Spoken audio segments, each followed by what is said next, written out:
Good afternoon, Kennesaw State. This is the Owl Hour with your host, Rio White, joined by Devon, Delarm and Henry Higuita here in the booth. And today, of course, we're going to talk a lot about the incredible World Series victory by our hometown Atlanta Braves, their first World Series since 1995.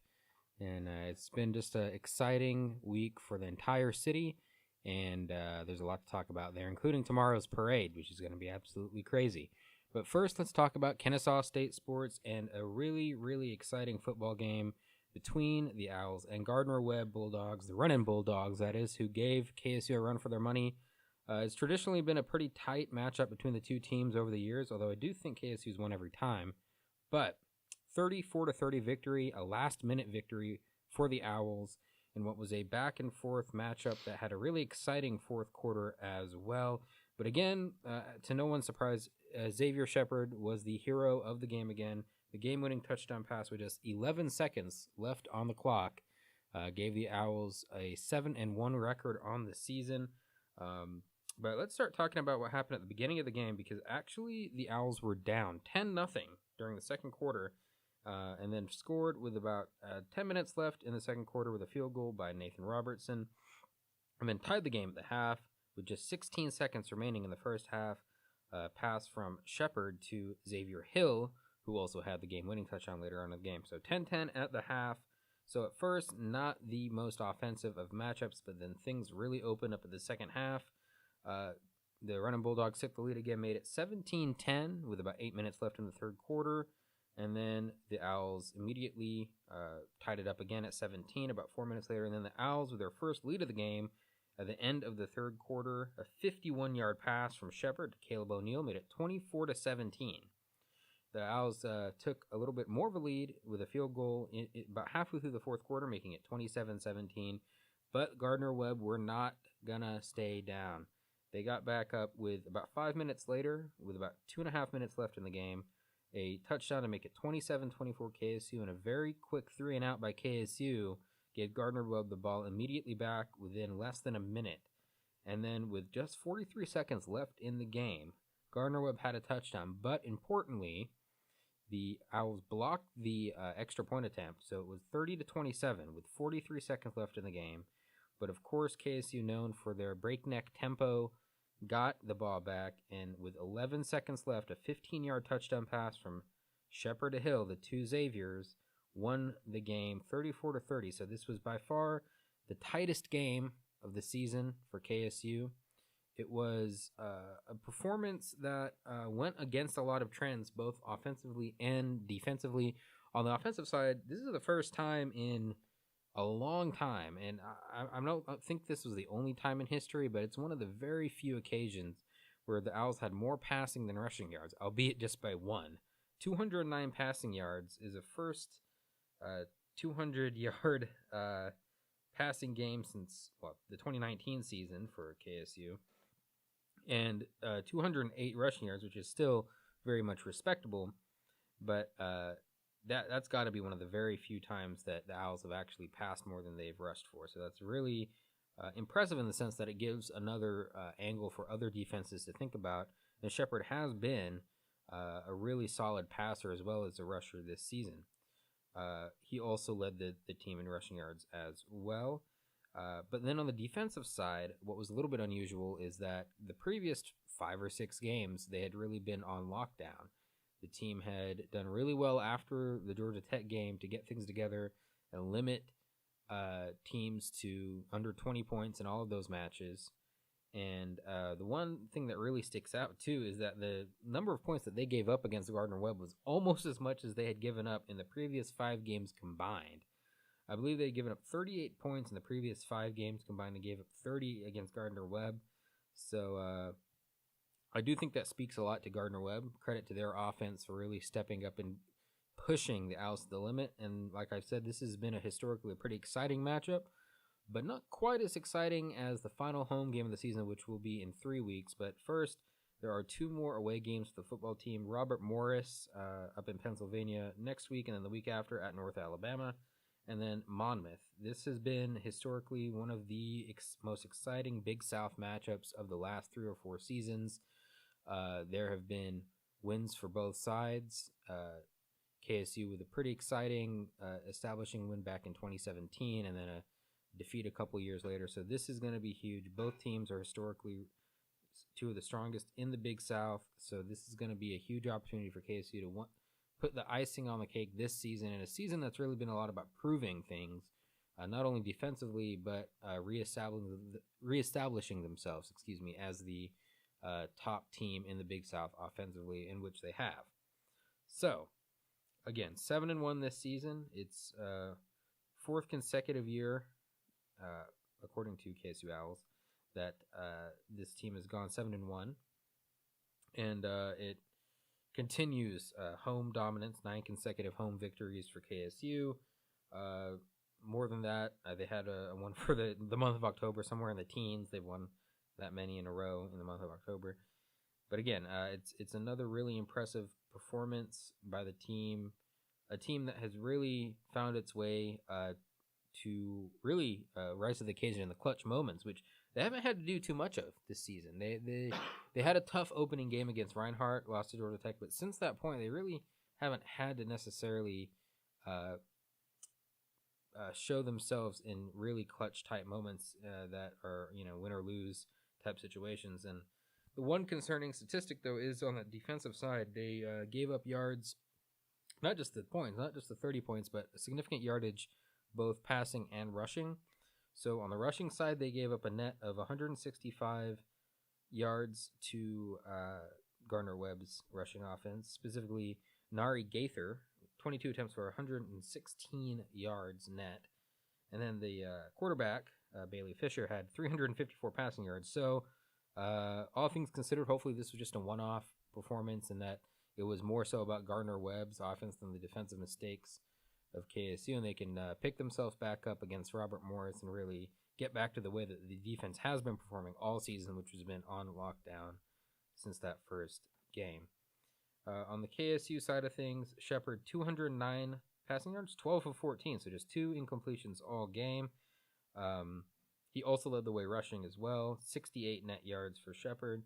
So he ended the game with 277 all-purpose yards, a really all-around incredible performance from him. He has been getting better and better every week, not just overall, but in the moments. He has become a really strong player in all aspects. So speaking of that last home game, are either of your guys thinking about going to that game? Last home game? Well, it depends on the weather. I mean, I just got to say this last... Maybe November. It might be really cold. Yeah, it might be really cold. I think this last one was a little rainy. It was just not ideal weather. But I'll be more than happy to go cheer on the Owls for the last home game. Yeah, because they've found themselves up in the polls again.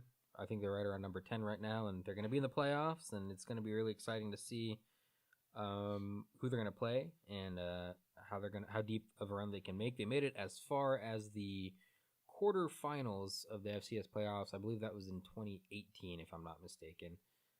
So this team has a history of making the playoffs, and we'll have to see what they can do this year. Another really exciting performance. This, I think, is very fitting. The soccer team, which their regular season record was not up to their normal standards. They have historically been, I believe in 2019, they were a 12-6 team. This year, they weren't quite there. But after getting into the tournament, they had a tough final regular season loss, a heartbreaker at the last minute. But they picked themselves back up, got into the tournament, qualified for the tournament, and they have won both of their tournament games, which have both happened in the last week. And that first one, I'll tell you what, is something really, really special. First career hat trick for a freshman, Macy Rainwater. I apologize there. That was an incredible performance right there. She scored the first 2 goals of that game. And this game, by the way, went into that overtime period. And I'm not sure if this always applies, but in this ASUN tournament, what they've done is made the first goal scored a golden goal in the overtime period. So right before the half, Rainwater with a goal. 1-0 to KSU. She scores again in the 58th minute.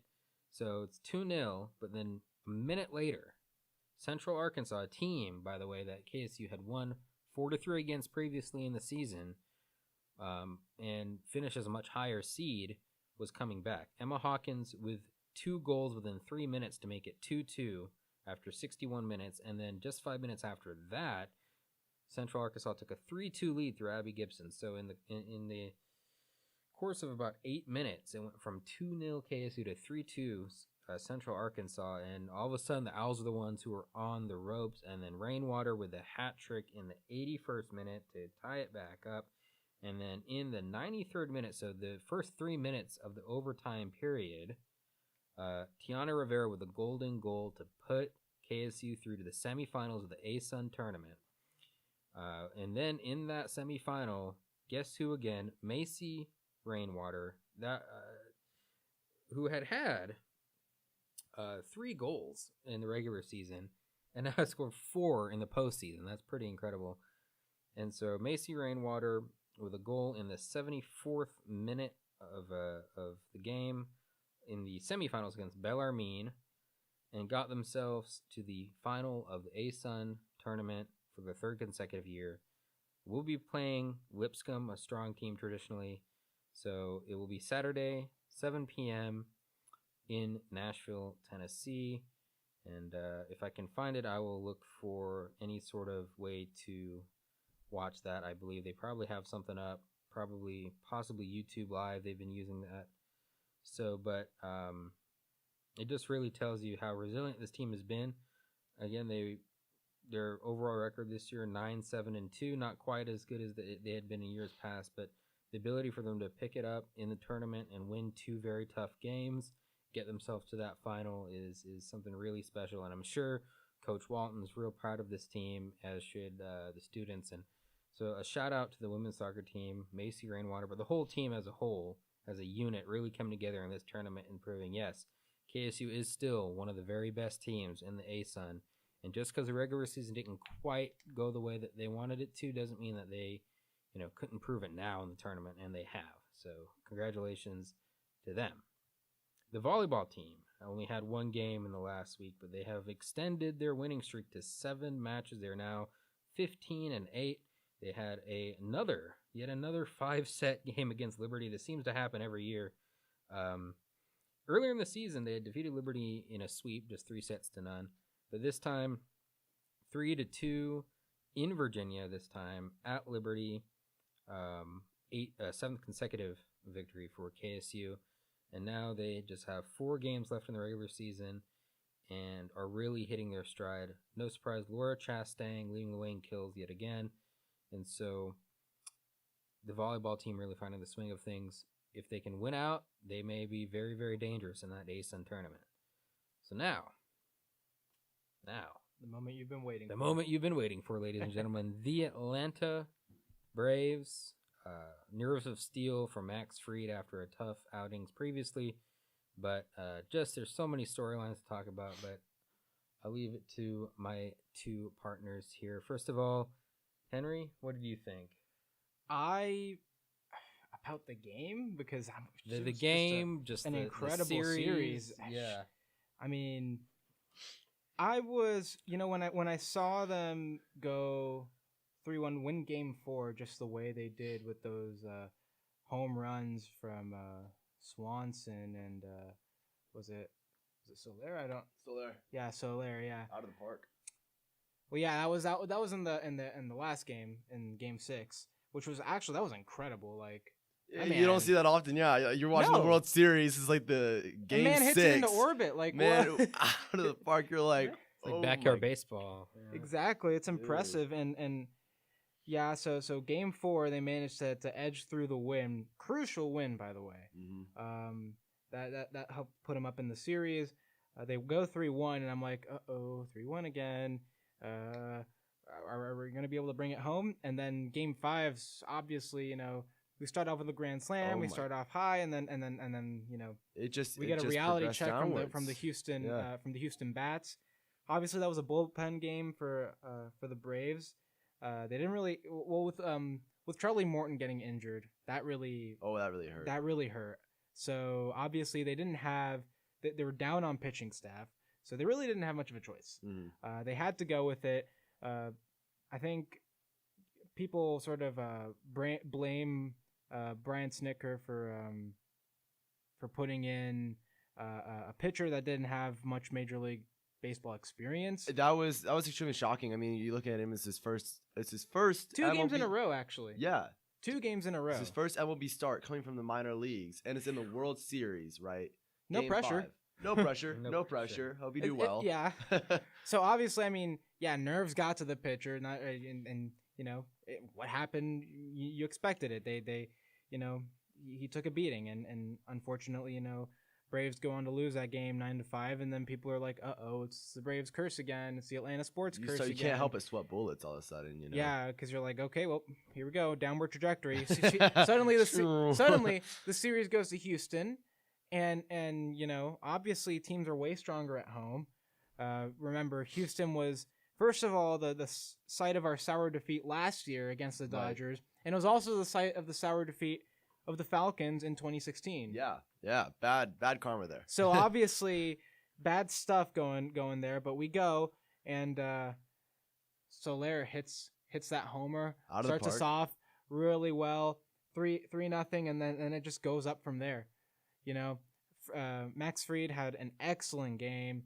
The defense was just on point, and the bats. I mean, what can you say? And then the thing that I loved the most was just how you didn't realize how many Atlanta fans there were until the 9th inning, when you could actually hear the tomahawk chop in Houston, above all the Houston fans. I mean, to be fair, most of them probably left because, it's 7-0. What are you going to do? Yeah. I'm going to still take my little tomahawk But chop. it's still impressive to see the amount of support this team gets, even outside of Truist Park, even outside of Atlanta. Well, I'll tell you what. I went to Truist Park to watch game 6, and just seeing the stadium and how full it was. There were no players there. There was no actual game, but just to see all of Atlanta gather in the stadium to watch this game on the big screen, I couldn't help but get like a little bit of a chill, and then look around and be like, this is a real fan base. These are people who really care about their team, and these are people who are really supportive and think their team has a real shot. And I genuinely had chills just looking around. What's great about it too, I think, is it's not like this is the pinnacle of it all too. This team still can play just this well next year with Acuna and Soroka, hopefully. Or better. Mm-hmm. So this isn't, one of those teams that they tank for years and then they build it, and this is like the epitome of it, and then they crash the next year. Right. Now, this is a team that I think can stick around for a few more years and really continue to compete for World Series. I think it's just an awesome story. Yeah, just look at just sort of the timeline there. The Braves had a really rough spot, past decade, and then they come back. Last year, they get to the National League Conference Series, Championship Series, and they don't get it, so it's unfortunate. You're like, darn. Well, what are we gonna do about it? Mm-hmm. This year, we lose a lot of big people. Acuna, we lose Asuna, we lose Soroka, we lose a bunch of people.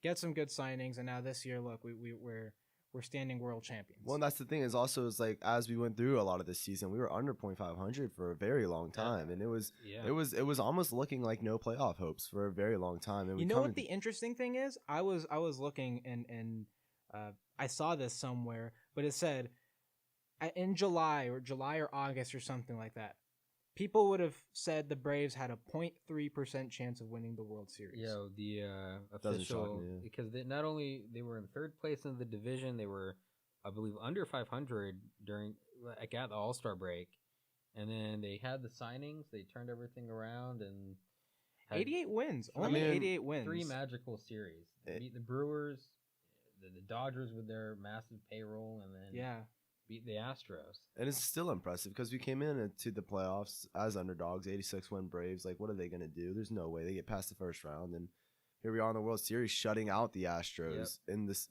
Game 6. And it's interesting how each series had its own sort of obstacles. And, the Brewers having had success in, like, 2018, getting to the NLCS, and they have a lot of stud players, and the Braves got through that series, had some really cool moments there. But then the Dodgers was the one where truly I think so many people gave the Braves no shot. I think at least against the Brewers, people were like, okay, there may be half a chance. But against a team who had such a dominant regular season as the Dodgers and as many superstar players. No way. It just every media outlet, especially ESPN, thought, man, this Dodgers team is a team of destiny. And then first 2 games, Atlanta wins, takes a 2-0 lead in the series, and everyone in LA is freaking out, saying, "Oh, it's because the Dodgers are injured. It's not because the Braves are good." And then, To be fair, the Braves were injured too. yeah, so. the Braves had injuries too. So, but it's amazing the resiliency of the team. Mm-hmm. I mean, if anyone, I mean, they all deserve it. But goodness gracious, Brian Snitker, 45 years with his loyalty with this organization. It's interesting because the Nationals during this whole transfer window thing were like looking. They needed options for center fielders and they actually one of the candidates some of the candidates on their radar were, I think, Rosario and Duvall, and they said no, right? Mm-hmm. You imagine how they feel after just watching their performance in this World Series and then this Braves run, because they did some good stuff there. And Rosario is really special. I think he's going to be one to watch for a lot of years. Oh yeah, because he had been on the Twins for a while and was kind of underrated, under the radar, and then he gets this big second chance in his career, and he's taken full advantage of it and then some. So that's really awesome. Yeah, Truly, it's truly inspirational. It's great to see another championship back in Atlanta. Well, we've had, for example, Atlanta United and stuff these past few years, but just to see the Braves come back and do this again after 26 years. Yeah, and with Atlanta United, they're such a new organization. Not many people were big soccer, and but then you get the Braves coming in, and this is an organization that people grew up watching. Their parents grew up watching. Their grandparents would take them to games, and it was something to see. It was literally seeing like a childhood best friend succeed. And it was you couldn't help it. Like I could see that on Twitter too. People like saying like after the game, like, I was 13 when the Braves last won the World Series or something like that, or I watched it with my dad or something like that, and it was really special. Yeah, it's something special because it brings you back. For sure. Yep. And so again, congratulations to the Braves. A big parade tomorrow. Going to be the epitome. The Atlanta traffic situation will be incredible. Yeah, it will be the traffic jams to end all traffic jams in Atlanta. 100%. Even that itself will be something worth watching from the news choppers above. So really great stuff right there. Aside for that, we can talk about Atlanta United a little bit, talk about their playoff run right now. Yeah, that's the other team we're going to have to start rooting for. So there you go.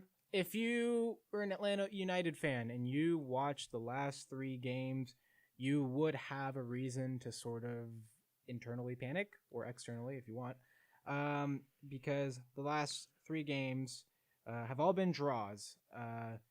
The first one obviously was against New York City. They dropped points in like the last, I think, 10 minutes of the match, something like that, and very unfortunate. That would have been a really good 3 points, but they dropped points. And then we go play Toronto on Saturday. I was actually at that game, and that was exciting. Very good atmosphere, a lot of fans. I think it was like 45,000 people, something like that. Yeah, we start in the lead after Westberg, the Toronto keeper, mishandles the ball a little bit. Luis Araujo just sneaks in from the side, steals it, and then puts it in the goal in the cheekiest way possible. So yeah, we're up 1-0, and then we create a bunch of chances. Like the problem isn't creating chances; it's finishing them for Atlanta United. And I will say this for a very long time. We had some balls that were going in for Joseph that 2018 Joseph would never in a million years miss those shots. There was one, for example, that a very good center in. All Joseph had to do was like slide in, tap it. It's a goal. It's harder to miss it than it is to actually put it in, and it goes over the bar. So that's unfortunate there. But we, and then in the end, Toronto comes in with a goal off of corner kick, and that's a tie. So we drop points again. Go to yesterday. We see a totally different Atlanta United. It's kind of like they were tired of dropping points, so they decided, let's just play for the tie. Which honestly, I can understand because the tie was the safe move, right? You tie as long as you don't lose, you still have a good shot at the playoffs, and you have a good shot at a good playoff spot, and we'll talk about that in a sec. But it kind of seems like the plan at the get-go was tie the game, play for the tie, play defensively. And it was very clear because Atlanta United did not get a shot in that game until the 93rd, 92nd minute of the match. Did not have shots at all, which is worrisome if you're playing attacking football. But obviously, in this case, they were more trying to get the 1 point and get out of there, which they successfully did. That came at the cost of a .09 XG, the second lowest of an MLS club this season, behind, I think Miami had like .04 expected goals, and some very inconsistent passing. So a very, very lackluster, very uninspired performance. And, a lot of questions came when Pineda took off Araujo and Moreno, but here's where you see sort of the dedication to keeping the score. Takes off Marcelino Moreno, one of the best creative players that we have, one of the best attackers that we have on Atlanta United, and puts in Ronald Hernandez, a defender. So that's where you can clearly see, okay, he's trying to keep the tie. And that's respectable. I get it. Don't go risk it because Red Bulls can get you on the counterattack, and then that just ruins your night. I can totally understand that, especially with the problems that Atlanta United has had finishing. The problem is Atlanta United cannot escape the finishing problem anymore. We're going into the playoffs. Well, hopefully. We'll talk about how they're going to, how this will shake up later. But suppose we get into the playoffs, because it's very, very likely that we do. A draw will not cut it. That's the simple part. A draw will not cut it in the playoffs. You need to go out there, especially when you start facing teams like New England, because eventually, if Atlanta finishes 4th or 5th, New England, I think, is going to be their second opponent in the playoff series, 2nd or 3rd, something like that. If they get through, which very likely they will, because New England will end up facing the last place team. Actually, no, they got a bye. So, yeah, they're already through. I'm sorry. But, yeah, so a draw is not going to cut it. Atlanta has to sort out its finishing issues, whether it's taking the shots like Araujo and Moreno or Barco do. Unfortunately, the decision-making just sometimes has not been there. And that's got to improve. Joseph, questions on Joseph. What's he doing? He's obviously not 100%. And I've said it, we're not going to get him back to 2018 levels ever again. But are we going to be able to see a Joseph, that's still able to sort of strike fear in the opposition? Is he still going to have that effect where they're like, we got to cover him? Or are they less worried about him, right? Because his numbers have dropped, because he hasn't put in that many goals this season, because, suddenly he's not as dangerous as he was before. Are other teams going to start to realize that, or are they just not going to risk it? We'll see how that pans out. Santi Sosa took a knock, I think, in the New York City game, and he hasn't been back since. So is he going to be good for playoffs? We don't really know right now. And our next game, our last regular season game, Decision Day, is at Saturday at 3:30 against Cincinnati. All the Eastern Conference games, by the way, are going to be played at 3:30, and then all the Western Conference games will be played at 6 p.m. And that's basically just so teams don't play on results, right? It's just to make the things more interesting, so that if you see that one of the teams, got a result that favors you, you don't just, tell your team to give up, and stuff like that. But okay, so what does Atlanta United have going for them, right? Atlanta United currently sits at 5th place with 48 points in 33 matches. Everyone's played 33 matches at this point. Everyone's going into their last match, which they'll play on Saturday. So the Eastern Conference looks like this.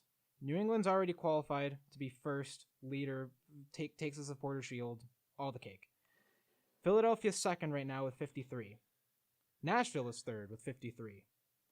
New York City FC is fourth with 50. Atlanta right behind them with 48. Orlando 6th with 48, and Red Bulls 7th with 47. We've got a few more that are not over the line yet that are fighting. We've got Montreal with 46, DC with 44, Columbus with 44, and then all the other teams were eliminated, so I'm not going to bother to mention them.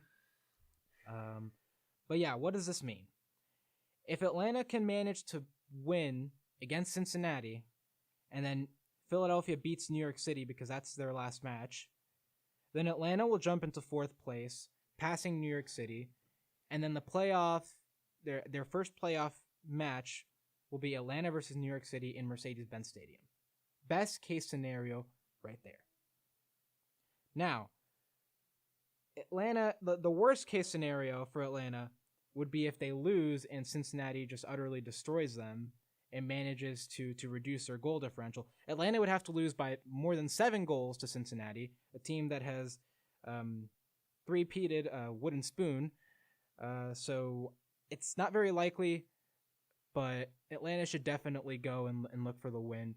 The whole goal of this, the tail end of this regular season has been get into a spot where you can play some home games in the playoffs, at least one. That's what they're looking for, and if they can manage to win against Cincinnati, then the mission accomplished.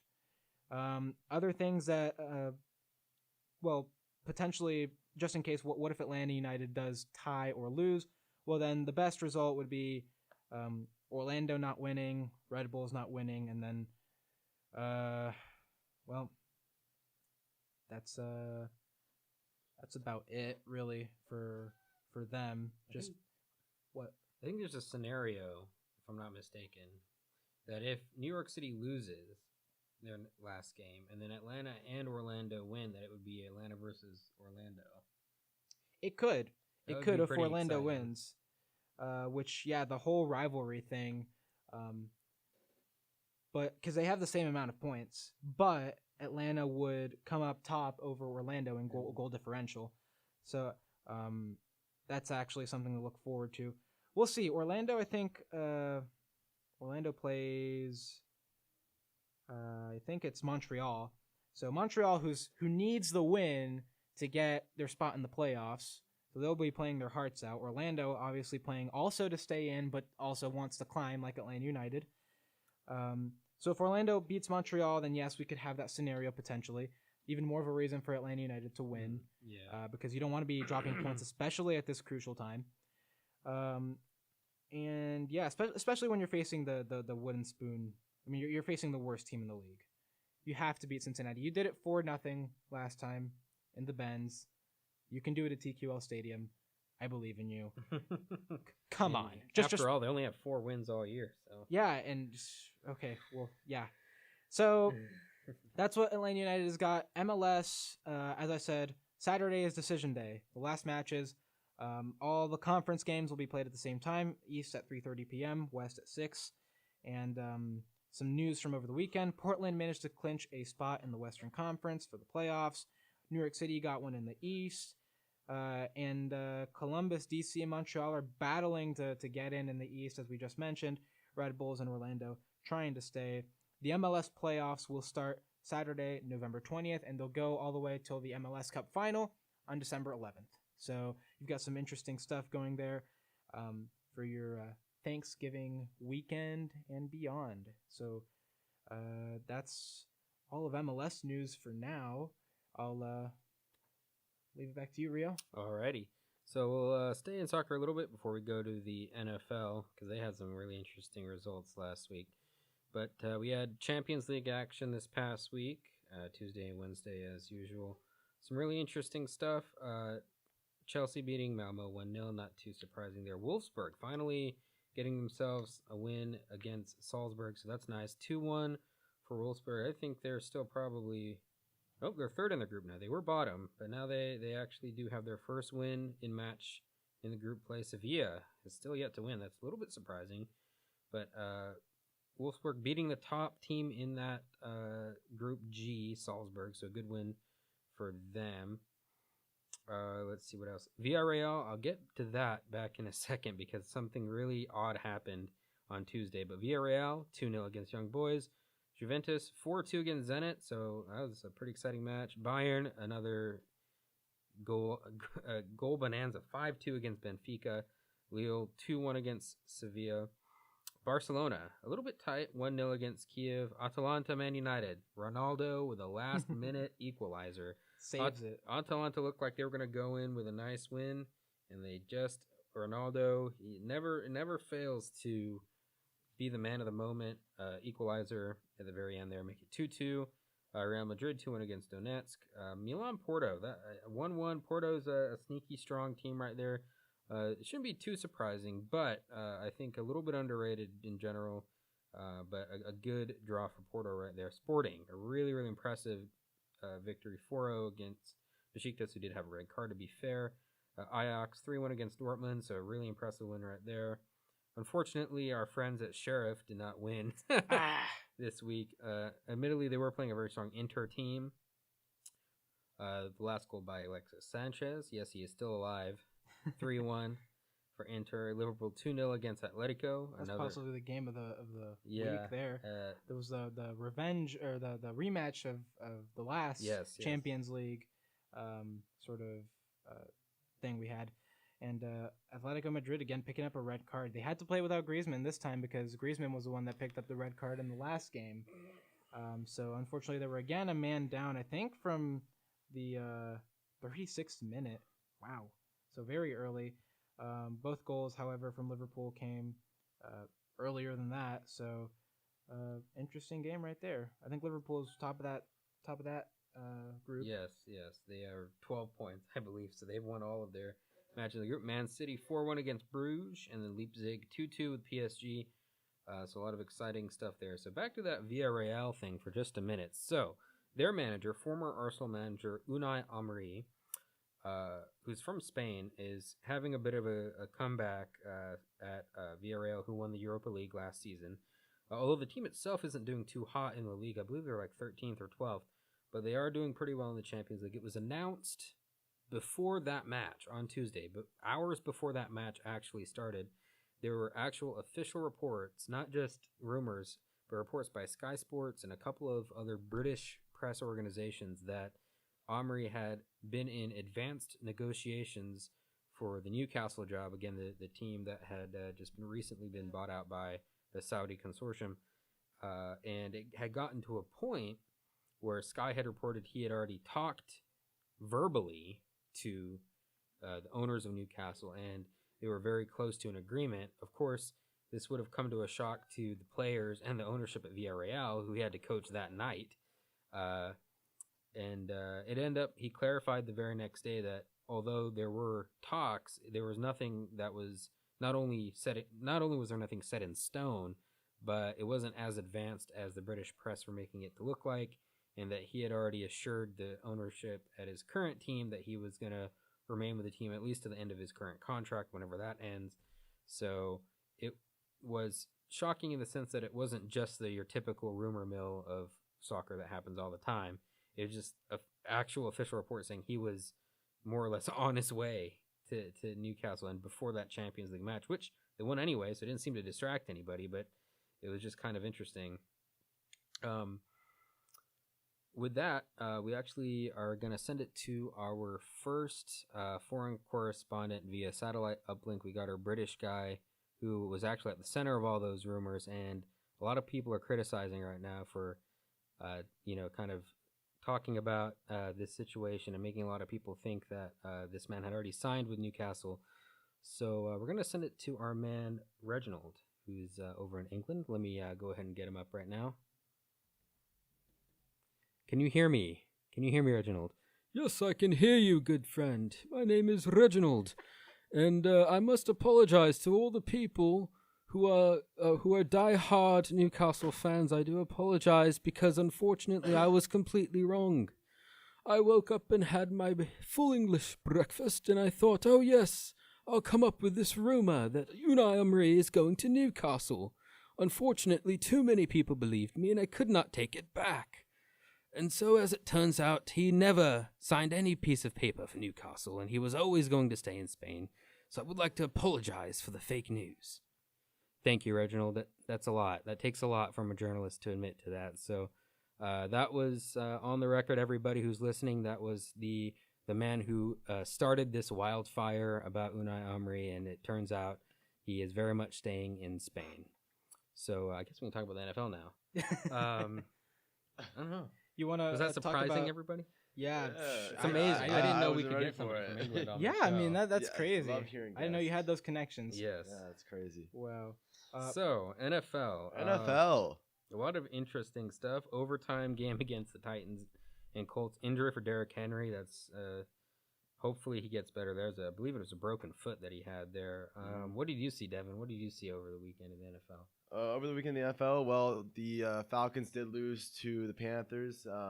Did not get to over .500, which is really sad. Matt Ryan went 20 for 27, throwing 2 interceptions. Calvin Ridley's actually out right now working on his mental health, so we do not have a timeline on when he might be coming back. So as of right now, Falcons don't really have a wide receiver number 1. To this day, I still wonder what position Cordell Patterson will play. He's everywhere on offense. He has been everywhere. That's right. Props to that man. He's really done a lot for this Falcons offense. And other scores, the Cardinals were taken off their pedestal of their undefeated title by the Packers, 24-21.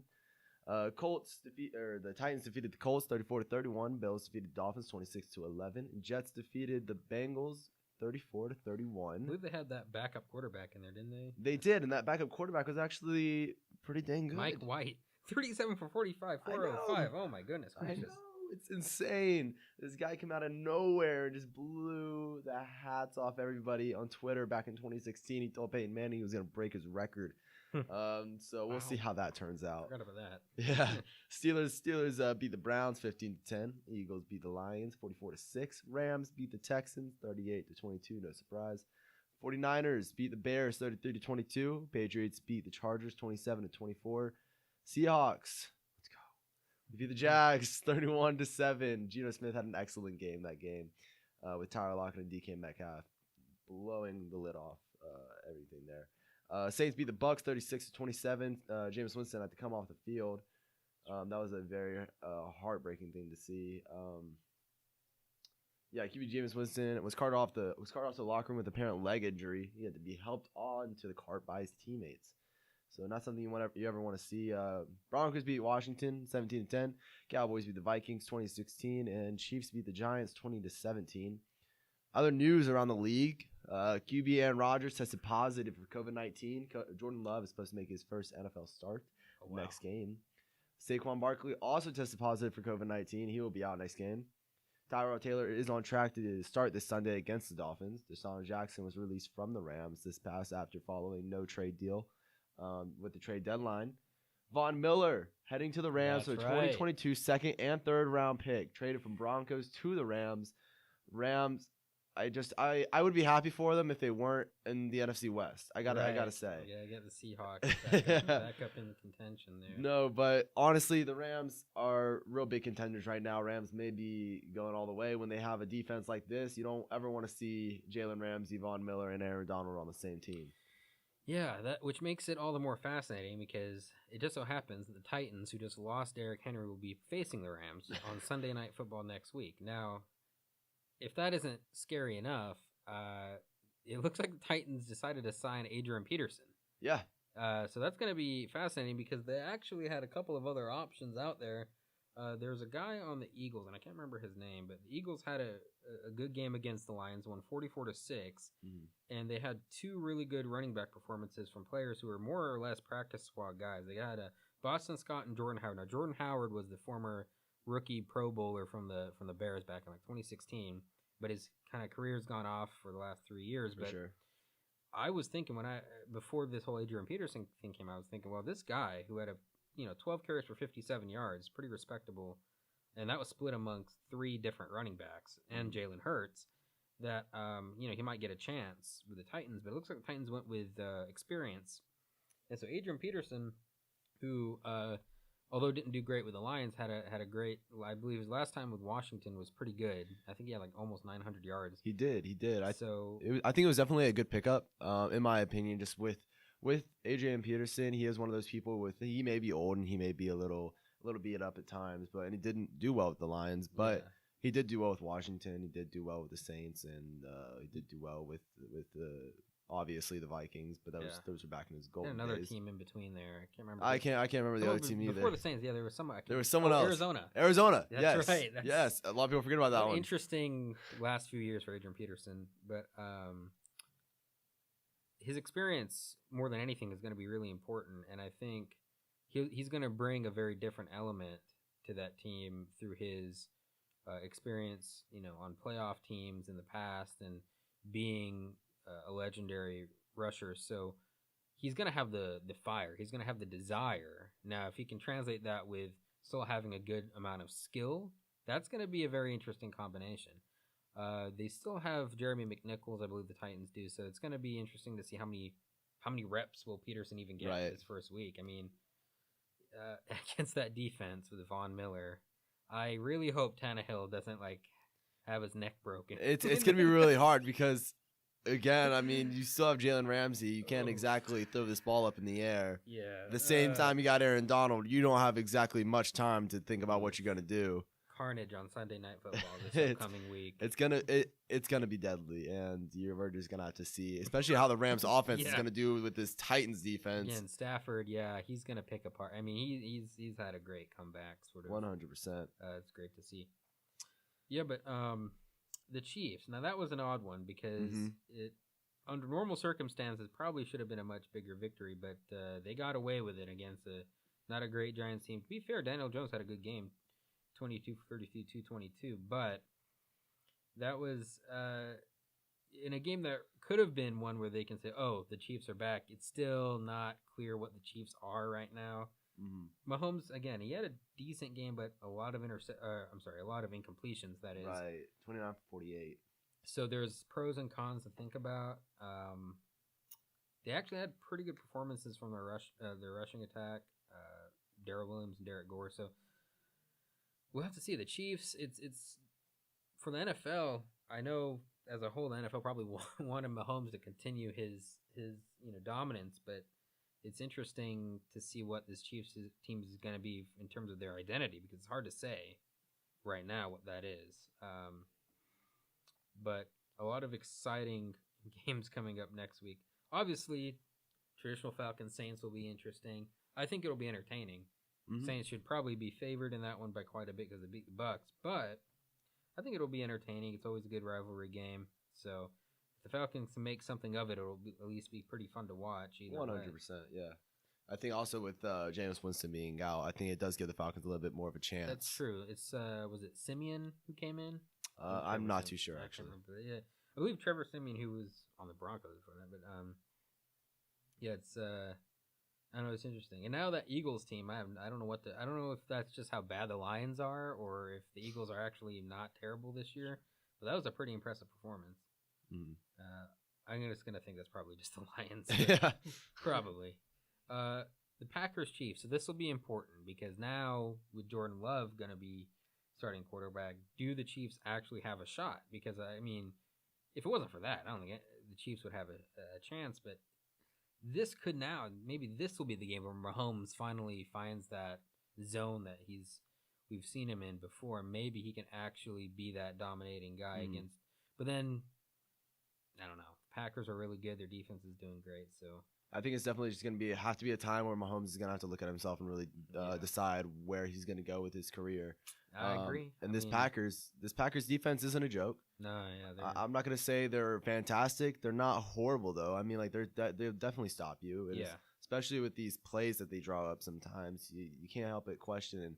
And maybe the Chiefs just have to go back to standard football and go back to the basics. Yeah, they might. That's what it takes. And what will be interesting is to see what the Chiefs' defense, which has not been good, can they do something against Jordan Love? Can they find an angle and find a way to keep Mahomes in the game? If they can keep the Packers' offense at bay in the first half, that might just give Mahomes enough time to find something on a drive. So that'll be fascinating. But anything else you got? Trade deadline happened. Oh, that's right. My goodness, that was quite the experience. Seeing the hours go down by the hour. So Jalen Smith was actually released by the Packers. Oh, that's right. After not being able to find the trade partner. Melvin Ingram had his wishes fulfilled. Was traded to the Chiefs from the Steelers in exchange for a 2022 sixth-round pick. And as we talked about before, Titans did sign Adrian Peterson. That's all I got for today. Yep, and it looks like still the Raiders are on top in the AFC West. That's a division, of course. A lot of people thought the Chiefs were going to come back and have a great year. The Broncos started out 3-0, are now 4-4. The Chargers are looking okay, but they've lost 2 in a row, so tough to see. And then the Raiders, against most expectations, are leading the division. I believe they don't have too hard of a game in the next. They got to play the Giants, so should be a pretty easy victory. But Giants have been fairly unpredictable this year. I believe the Raiders are coming off a bye week. They had in their last game a win against the Eagles. Derek Carr, 31-34, 323. So, yeah, it'll be interesting to see if they can stay at the top. The big division, of course, that is going to be tight for the whole year, the AFC North, with now all of a sudden the Ravens are on top. Yeah. It went from one to the Browns started off really hot, and the Bengals were doing well. The Bengals lost to the Jets, really bad loss. Steelers have won 3 straight, so it's a division that almost at first looked like a Browns and Bengals division. Right. Now it's the Steelers. Well, it's still the Ravens division, but it's going to be really tight for the rest of the year. I think it's definitely every win's going to count, and every loss is going to look big. So it's definitely going to be something that all these teams are going to have to look at, and whoever is at the bottom, no matter, they could all go on winning streaks, but whoever's at the bottom of this division is not going to the playoffs, no matter how good they are. Yeah, and I believe this is a 17-game season this year. This is the 17-game season, yes. So it's an extra week for a team to maybe move up, and yeah, it's going to be really crucial. Yeah, it still is crazy to see this division is every team is either .500 or above. Yeah, and they've all played really tough. The Ravens didn't have the best of starts, but they're back, where I think their talent level should be, and it's amazing. I mean, at first everyone was talking about the Browns, and Joe Burrow's been playing really well, but it's also crazy to see with the Browns. It's like, now Odell Beckham's, of course, we're starting to see this hashtag on Twitter, Free Odell, from the Browns, because he's starting to be seen as this distraction. He's been excused in the last 2 practices the Browns have had. Right. Wow. I mean, it's starting not to look good over there in Cleveland. Like, what are they doing? What's going on? They couldn't find a trade partner for him. Are they willing to burn a 53-man spot just to make sure he's not a distraction? Yeah, that's a really good question, because it's ironic, because at first, after their playoff run, it almost looked like they were going to be one of the most cohesive teams, and now they've everything's not going too well there. There's not a lot of cohesion, so yeah, it's going to be fascinating. Let's see. Do you all have anything else, then? Do you have anything else? If you want, I can run through some Premier League scores really quick. Oh, let's do it. All right. So last weekend we had some really good stuff over in the UK. Arsenal defeated Leicester City 2-0. Southampton came up over Watford 1-0. Liverpool came to a draw against Brighton. Something interesting right there. Brighton, who's actually not been too bad this season. They're 8th now. Chelsea defeated Newcastle United 3-0. Yeah. So yeah, I'm sorry, bro. Expected. Yeah. Crystal Palace surprise one here, came up 2-0 against Manchester City with a man down. They had someone sent off. I think it was I lost my place. Man City got someone sent off, and then eventually that helped Crystal Palace get the second goal, the goal winner. Assure the game, basically, in the 80th minute. Burnley comes up over Brentford 3-1. Manchester United blows Tottenham out of the water 3-0. Leeds comes up over Norwich 2-1. West Ham defeats a 10-man Aston Villa 4-1. West Ham looking surprisingly good this season, so we'll see if they can continue their run. An interesting game, actually. They're going to play Liverpool this weekend, so that's one interesting game to look out for. And finally, Wolves 2-1 over Everton. Everton having a not terribly good season. I mean, they're 10th right now. but I'm not sure. Other news: Tottenham has named a new manager. That's right? right. Antonio Conte. Yeah, so interesting stuff there. And as we look at the table, Chelsea sitting atop with 25 points, Liverpool in second with 22, Manchester City in third with 20, West Ham United climbing, fourth place with 20, and then we have Manchester United with 17 in fifth place. We got a lot of good stuff there. Some good Premier League action this weekend. Looking forward to that. We got the Manchester Classic, actually, this Saturday. Manchester United faces Manchester City. So that's going to be a very, very interesting one in Old Trafford. So a good match, something to look forward to. You had something you wanted to say? Sorry. Go ahead and finish what you were going to say. My bad. I got distracted. Yeah, and West Ham facing Liverpool, obviously, one of the big matches. And I think that's all I've got. All right, and one last thing to wrap it up. This is more Kennesaw State related. Is the basketball teams are going to be starting pretty soon. Next Tuesday, both teams are playing. The women's basketball team is playing at home in the Convocation Center against Thomas University, followed by a big game next Thursday against Georgia Tech in Atlanta. So both of those should be pretty entertaining. The women's basketball team does have a new coach. Just give me 1 minute and let me get the name. Agnes Baronato, who had been the coach for the last several years, did retire. She had a huge impact on the team in a lot of ways. She's a breast cancer survivor. She is a veteran of the game of basketball. She announced her retirement earlier. She had been a coach at Georgia Tech, actually, and a coach at Pittsburgh University. And many of the players on KSU's teams right now are actually from the Pittsburgh area, fun fact. But the new coach is Octavia Blue. So that will be her first game as KSU head coach. Good luck to her. Some new assistant coaches as well. But the players are going to be really exciting. I can't believe I'm saying this, but Amani Johnson is a senior. It feels like yesterday she was this freshman, Atlantic Sun Conference Freshman of the Year. Amani Johnson is the linchpin of this team and is going to be just a natural-born leader. She's the president of the SGA. Yeah, so. She really is a leader, Yeah. and very talented as well. Not to forget, her basketball skills are up there. Just an assist demon almost. But Alexis Poole also. Alexis Poole is also a senior, so you got two senior leaders, not just from the scoring point of view, but from the leadership point of view. Are going to be really important, and a lot of new faces as well. They do have some others that are. Juniors, they got Jillian Piccolino and Gabby Legister, both from the Pittsburgh area, who are juniors this year.